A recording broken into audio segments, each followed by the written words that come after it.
বন্ধুরা, আপনাদের আমি অনেক দিন থেকে ভেবেছিলাম যে শিমলিপালের যেখানে আমরা 30শে ডিসেম্বর পিকনিকে গিয়েছিলাম তার স্পটটা দেখাবো, কিন্তু সময় পাচ্ছিলাম না।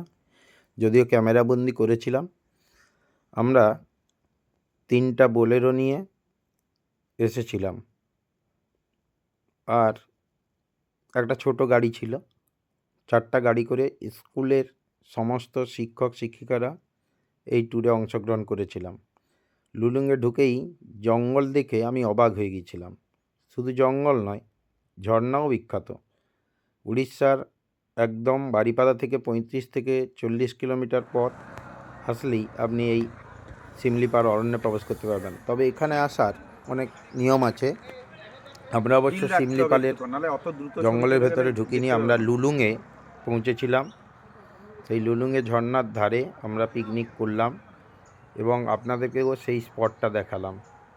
যে স্পটটা আমি দাঁড়িয়ে আছি, ওটাই রাস্তাটা। এই রাস্তা দিয়েই এই ঝর্ণার কাছে পৌঁছে যাওয়া যাবে। এখানে বহু মানুষের সমাগম হয়েছে আজ। তো এখানে আরও পিকনিক স্পট আছে এবং এখানে আরও এরকম ঝর্ণা আছে।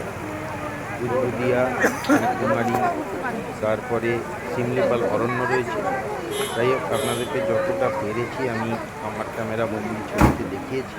কেমন হলো জানাবেন, লাইক কমেন্ট শেয়ার করবেন, আর আপনারাও এই পর্যটন কেন্দ্রটায় এসে ঘুরে যাবেন, দেখবেন অবশ্যই ভালো লাগবে।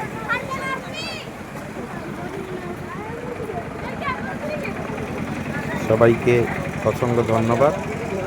পিকনিক স্পটে এলে আপনাদেরকে বোলেরো গাড়ি নিয়েই আসতে হবে, বোলেরো ছাড়া ঢুকতে দেয়।